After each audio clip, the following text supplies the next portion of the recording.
일본은 왜 밖을 보고 조선은 왜 안만 보는가, 이 문제인 것 같아요. 성리학을 통한 번거로운 이데올로기 어떤 강화 이런 것들과 맞물려서 조선이라고 하는 나라의 외교 정책을 폐쇄적으로 이끌어갔던. 근데 일본은 한반도에 비해서는 확실히 중국과의 어떤 조공칙봉 관계로의 그 연결성이 굉장히 약하거든요. 그러니까 조선에 비해서 속방이라고 해야 될까? 거기에서부터는 좀 자유롭지 않았나라는. 방금 쭉 말씀하셨던 일본은 팽창 욕망이 있고 그다음에 자기들 안에 갇혀 있다라는 얘기를 하시는데, 유럽에서 학자들, 미국에서 학자들과 겪어봤을 때 학계에서는 일본은 자기 것을 갖고 있는 사람 같아요. 자기 거 조금만 더 풀어서 설명해 주시겠습니까? 일본의 입장에서, 정확하게 일본의 입장에서 자신들의 문제의식에서 하나의 케이스로 영국을 바라본다는 게 명확한, 일본에 있는 학자들이 하나의 학풍을 만들고 학파를 만드는 데 다 성공을 합니다. 예, 그렇기 때문에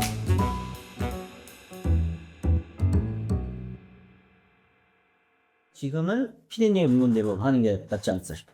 좀 그런 거 보면 조선이나 중국은 질서 안에서 평화와 안정을 욕망했던 것 같은데, 일본은 어떻게 세계를 뭐 정복을 해야겠다, 세계에 대한 호기심, 야욕이라고 또 볼 수 있는 그런 뿌리가 어디서 그래서 저 혼자 상상했을 때 섬나라라서 뭔가 잼들에 대한 압박감이 막 커지고 막 그런 것들 막. 일본은 왜 밖을 보고 조선은 왜 안만 보는가, 이 문제인 것 같아요.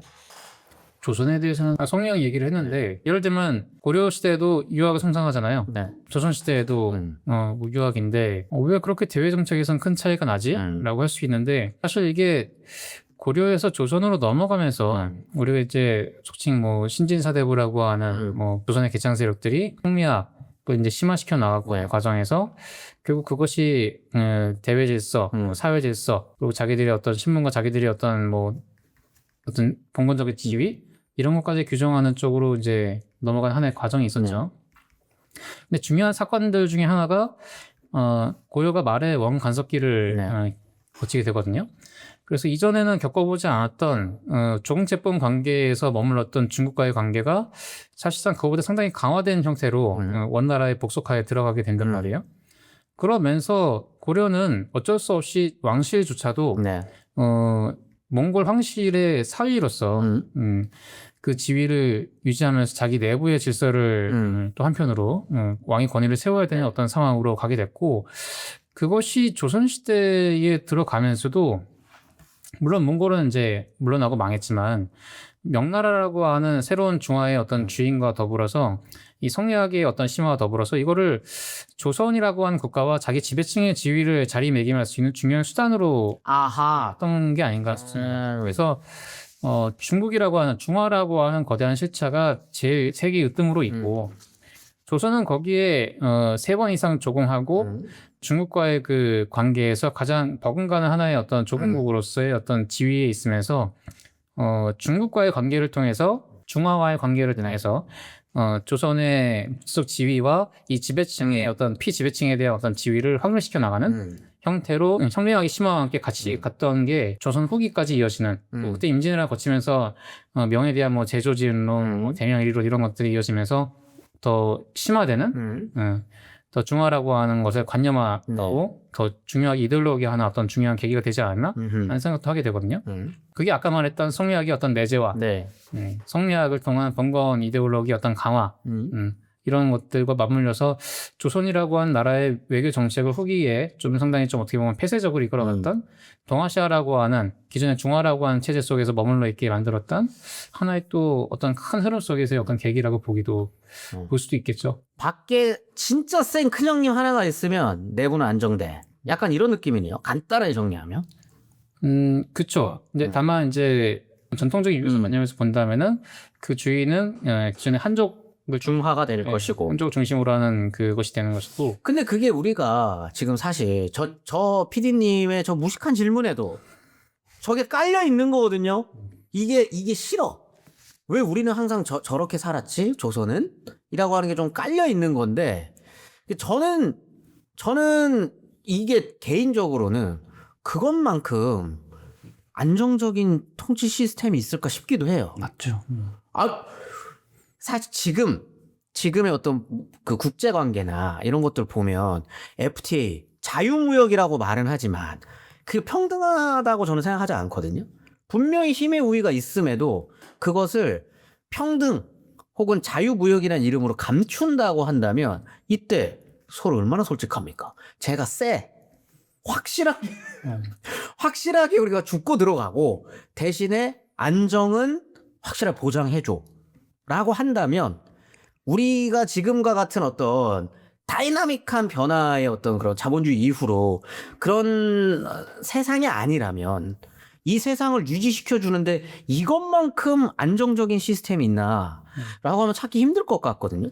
그때 당시 조선이 찾을 수 있는 가장 확실한 본국을 지키는 방법이 아니었을까라는 생각도 좀 들어요. 지금도 약간 미국에 대해서 이렇게 이념적으로 생각하는 사람도 있지 않나요? 네, 우리 확실히 미국에 지배경이 있어야 돼라고 하면서 네, 미국이 어떤 전략적인 어떤 방향과 같이 가야 돼라고 하는 게 이게 어떤 실리적인 입장에서 면밀하게 계산기를 두들기면 한 게 아니라 그냥 하나의 그냥 맹목적으로 지향해야 될 무언가처럼 생각하는 사람들이 있어요.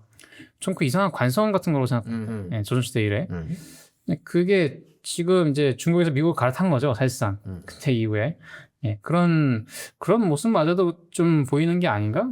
약간 그런 생각도 들어요. 근데 일본은 그럼 왜 자꾸 밖을 보는 걸까요? 정말 그 자연환경에 영향이 좀 있을까요? 일본 이제 지금 뭐 한국 뭐 조선 얘기를 이제 해 주셨으니까 이제 좀 일본 상황하고 좀 비교를 하면 지금 뭐 고려부터 시작해서 조선은 중국 쪽에 강하게 어떻게 보면 얽매일 수밖에 없는 지리적으로도 그렇고 그다음에 관계도 그렇고 그렇잖아요. 근데 일본은 한반도에 비해서는 확실히 중국과의 어떤 조공책봉 관계로의 그 연결성이 굉장히 약하거든요.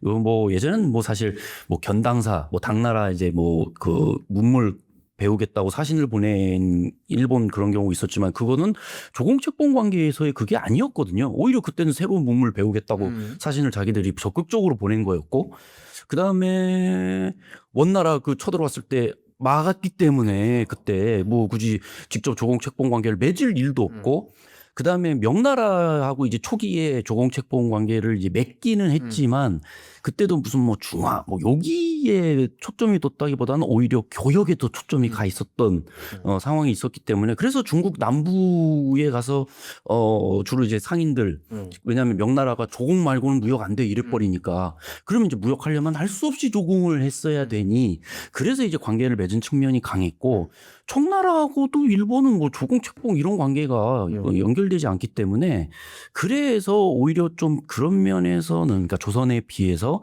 뭔가 이렇게 얽매이는 있는 속박이라고 해야 될까요? 뭐라고 해야 될까?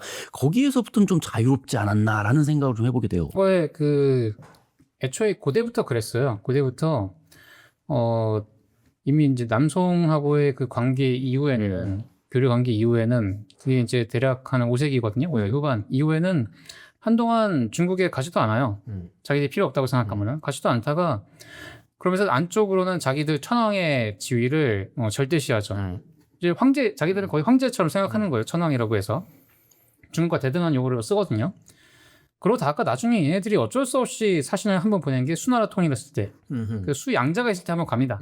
갔는데 얘네들 적응이 안 된 거예요. 적응이 안 돼가지고 국소에다 뭐라고 쓰냐면 해뜬 나라의 천자가 해진 나라의 천자에 보낸다. 네. 그동안 잘 지내셨는가? 그러니까 수양제가 어이가 없어가지고 앞으로 예의를 모르는 오랑캐가 이런 식으로 국소를 보내면 받지 마라. 받지 마라. 하지 마라. 그러고 나서 분이 안 풀렸는지 수나라의 배세청이라는 사람을 동행시켜서 일본으로 보내요. 야, 네가 직접 가서 만나서 좀 얘기 좀 하고 와. 그래서 어떻게 반응하는지 보고 와라. 일본 쪽에서 난리가 났죠. 그동안 왕래를 안 하니까 우리 쪽에서 뭐 대충 뭐 이렇게 아예 중국 황제 뭐 우리랑 개등하지 이렇게 뭐 이렇게 대외적으로 과시했어도 됐는데 만약에 이걸 가지고 지금 중국 사신이 문제시하고 수나라가 저 통일제국이 지금 만약에 우리 쳐들어오면 어떡하냐. 그래서 앉아가지고 굉장히 교묘하게 하다가 황제 조서를 주잖아요. 거기서 하대할 거 아닙니까? 네. 하고 잊어버렸다는 거예요. 잊어버렸다 그러면서 나중에 기록에다 뭐 쓰냐면 그 호칭들을 고친 거를 일베 대화서 제가 고친 거를 기록에다 올려놨습니다. 근데 이제 그런 이야기들 방금 이제 두 분이 말씀해 주신 이야기만으로 일본이 밖을 계속 바라보고 팽창을 하려고 했었던 모습들과는 또 잘 연결은 안 되는 것 같거든요. 왜 이들은 자꾸 조선이든 아니면 저 대만주든 뭐 이런 데를 자꾸 나가려고 하냐는 거죠. 저 그걸 물어보신 거잖아요. 그렇죠. 저는 제국주의 논리 중에 하나가 우리가 계몽을 시켜가지고 미개한 사람들을 하게 되는 근데는 그랬죠. 식민지 만들 때 일본 우리가 이제 말하자면 아시아 아니잖아요. 이제 타라 입구했잖아요. 우리가 이제 말하자면 저 미개한 한반도 만주를 우리가 이제 말하자면 다 문명화 이제 뭐 근대화 시켜서 그 다음에 뭐 대동아 공영권에서 만들자 약간 그런 것도 있었죠. 서구 일방의 침입에 대항할 수 있는 주체는 가장 먼저 근대화를 이루는 우리 일본이 중심이 돼요. 중심이 돼서 아시아인들을 단합시켜서 서양인들과 싸울 것이다라고까지 주장했어요. 근데 그 전부터 있었잖아요. 뭐 예를 들면은 일본서기에도 있는 거잖아요. 뭐 신공항 이야기나 뭐 아니면 그 이후에도 사실 그 이야기를 임진왜란 때도 또 갖다 쓰면서 자꾸 저쪽으로 가는 게 그게 어떤 자연환경적인 뭐 그런 게 있는 건지. 터가 안 좋은가? 저는 아 그래서 왜 저도 이게 궁금하냐면 일본이 만약에 자연환경적인 모습들이나 좀 더 큰 어딘가로 나아가려고 하고 싶어 한 어떤 욕망이 섬나라라서 있다면 혹시 유럽에서도 영국이 이제 그런 모습이 실제로 있는가? 뭐 예를 들면 아까 두 분이서 설명해 주신 것처럼 기본적으로 중화 질서의 지근거리에 있으면서도 바깥에 있는 존재 같은 거잖아요. 근데 유럽도 마찬가지잖아요. 이게 가톨릭 시스템 안에 있는 것처럼 보이면서도 또 밖에 있는 존재가 영국이었었던 거잖아요. 네. 그런데 그들도 약간 그 대외 팽창에 대한 욕망이나 이런 것들을 오래전부터 꿉니까? 본격적으로 뭔가 바깥으로 나가려고 했던 것은 엘리자베스 1세 시절 중상주의 정책이라 가지고요. 그렇게 막 이렇게 팽창을 하겠다라는 것이 국력을 보여주기 위함이었고요. 국가의 부를 보여주기 위해서는 이렇게 전 세계의 부가 딱 한정된 상황에서 네. 남의 것을 가져와야 우리의 부가 늘어난다고 어떤 그런 세계관 속에서 그 세계관에 따라서 팽창을 했던 거죠. 남의 것을 뺏어오려고 하고. 그래서 그 당시에 그렇게 루이 14세가 전쟁을 일으켰던 것들요. 내부는 뭐 자기의 정치력을 하려고 했다지만 정치 사상으로 접근한다면은 남의 것을 뺏어오고 남의 나라를 침략을 해서 그들이 가지고 있는 산업을 무너뜨리게 된다면은 우리나라 산업이 또 경쟁력을 받게 돼서 부를 이룬다는 개념이에요. 돈이네요. 그러니까 그 돈이라는 것이 단순히 경제적인 화폐 단위로서의 돈도 있지만 그것이 국력을 보여준다는 거거든요. 그러면 그것이 정치적 정당성이 되는 거죠. 아하. 그런 의미에서 팽창이 다 있었다고 받아들여요. 유럽 모두에게 있었던 거고. 왜냐면은 그걸 못해서 한인 독일을 결국 20세기 그러니까 영국만 유독 그랬다고 보기도 힘든. 아닙니다. 그렇게 우리는 동시가 활적으로 일어났던 거라고 보고요. 제가 이제 약간 제3자 입장에서 그렇게 보고 있었거든요, 사실. 그러면서 이제 첫 번째 느꼈던 거는 우리가 오늘날 가지고 있는 혹은 근대 이후에 근대 국민국가의 절제를 가지고 과거를 투영하고 있는 것 같아요. 아하하. 조선을 왜 못했냐? 그러니까 계속 제가 되게 재밌었던 부여가 우리가 우리가 하는 표현. 우리는 어쩔 수 없이 그때 연속성으로 가지고 힘하고 파악한다는 건 이해가 되는데 거기서 안타까워하는 그 전제는 오히려 오늘날의 입장에서 오늘날 이렇게 우리가 민족국가로 갖춰져 있을 때 왜 우리는 이렇게까지 안 됐지라는 것에 대한 의문에 대한 해답을 과거로 가서 그것을 탓하려고 하는 겁니다. 왜냐면 사회자님이 말씀해 주셨던 현실적으로 조공 체제에서는 그게 살아남을 수 있는 방법이 아니었을까요? 전제가 다르지 않는다는 생각이 들어요. 일본에 관해서는 저는 조금 다른 게 저도 한국에서 이제 공부를 하고 가니까 방금 쭉 말씀하셨던 일본은 뭔가 팽창 욕망이 있고 그다음에 하시면서 걔는 아날로그다 뭐 이런 말씀을 하시잖아요. 자기들 안에 갇혀있다 라는 얘기를 하시는데 유럽에서 학자들 미국에서 학자들과의 겪어봤을 때 합계에서는 일본은 자기 것을 갖고 있는 사람 같아요. 그 집단인 것 같아요. 자기 거 조금만 더 풀어서 설명해 주시겠습니까? 가령 어떤 학문 분야가 됐든 일본에 있는 학자들이 하나의 학풍을 만들고 학파를 만들 때 다 성공을 합니다. 네. 그렇기 때문에 서양사라는 것도 일본의 서양사가 따로 있습니다.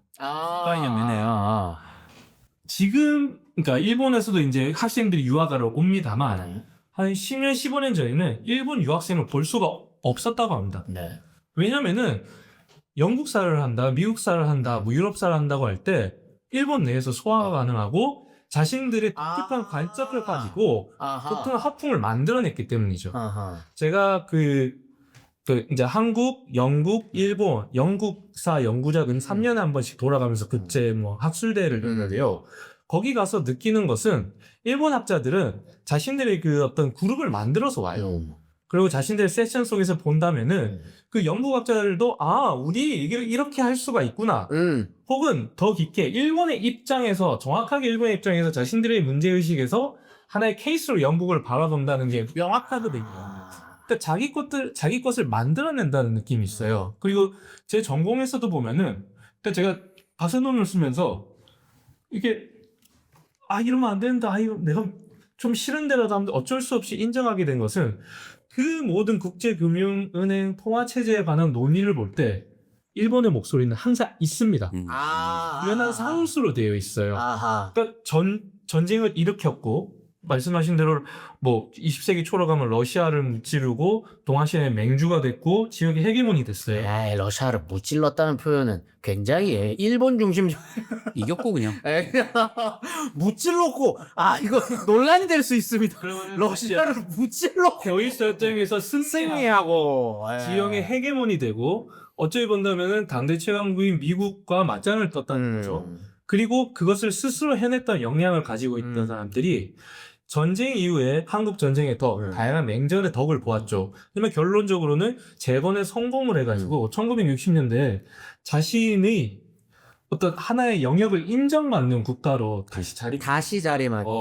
저는 그 자신감이 오늘날 남아서 우리가 보기에는 좀 이렇게 도태해 보이는, 비춰져 있는 듯한 그러한 아날로그로 보이는 게 아닌가라는 생각도 좀 들어요. 왜냐면 우리는 나도 우리라고 그러네. 이게 한국과 같은 학계 저희 같은 경우는 계속 새로운 것을 받아들이는 것에 급급한 점이 없지 않아 있거든요. 근데 일본 학자들, 일본 학생들을 만나서 이야기를 해보면은 너무 부러웠던 게 제가 연구하는 주제에 대해서도 학자들이 있어요. 그러면 그 사람들이 뭐 영국이나 미국에서 유학을 해서 그런 사람도 있죠. 근데 제가 그들의 글을 읽어보면은 그들의 입장이 드러나요. 그게 좀 그래요. 우리 입장에서 좀 난 열등감이 있었던 것 같아요. 그런 측면에서 뭔가 자신의 것을 만들어냈던 사람들이라서 그거에 대한 팽창도 좀 더 자연스럽지 않았을까라는 생각은 좀 해봐요. 방금 얘기들을 이렇게 쭉 정리를 하면 일본 같은 경우는 외부에 대한 팽창이라고 얘기하기보다는 예전부터 외부에 대한 관심이 굉장히 많았었다고 생각할 수도 있을 것 같네요. 근데 이게 좀 놀랬었던 게 임진왜란 때 이제 정유재란이 일어나기 전에 일본이랑 이제 조선이랑 이제 명나라죠. 막 조율을 하는 과정에서 그 일본 측에서 썼던 그 어떤 그 요구 조건들이나 뭐 이런 것들을 쭉 보고 있으면 걔네는 이미 무역과 교역과 이게 동남아까지 넘어서까지도 그거를 생각하면서 명나라한테 요구 조건을 얘기하고 있더라고요. 그러니까 우리는 항상 그 정유재란 있기 전까지의 그 서로의 어떤 그런 그 조약을 체결하는 과정에서 집중하는 게 그 삼남을 일본에 넘긴 것. 그 다음에 뭐 명나라의 그 공주를 뭐 시집 보낼 것. 둘째 부인으로 시집 보낼 거 여기에만 항상 꽂혀 있는데 다른 내용들을 보면 저는 더 놀라웠거든요. 그러니까 명나라와의 어떤 교역을 빠르게 정상화시키고 그 가운데서 나아가고자 했었던 게 동남아까지 이렇게 쫙 넓게 나아가면서 그래서 사실 거기까지 교육을 하려고 했었던 거는 그렇게 되면 사실 유럽이랑도 바로 연결이 될 수 있는 무역 항로가 만들어지는 거잖아요. 포르투갈과의 협력 관계를 통해서 그렇죠. 기존에 있던 이미 알려져 있죠. 일본 쪽에 그 기존의 이제 루트를 자기들도 이제 같이 공유하고 더 나아가서 자기들도 확장하고 싶었겠죠. 그쪽으로. 그런 모습들을 보면 그냥 이거는 그냥 뭐 꼭 저 만주를 침략하고 뭐 이런 거에 대한 거는 이제 어떻게 보면 이제 20세기 이후의 일이었다면 그 전까지의 것들이 어떻게 보면 한 끗 차이일 수도 있겠지만 관심이 좀 많고 그거를 통해서 자기 것을 어떻게 만들 것인가에 대한 관심도 또 많았었던 것 같고 이런 것들이 조금 종합되다 보니 이 종합된 것의 결과물이 2차 대전에서의 확장으로 연결이 돼버려서 우리가 지금 그런 인식을 갖게 된 것 같아요. 일본 애들은 늘 대팽창을 침략으로만 생각하고 있었지 않았나라고 하는 인식으로 좀 굳어진 게 아닌가라는 생각이 좀 듭니다.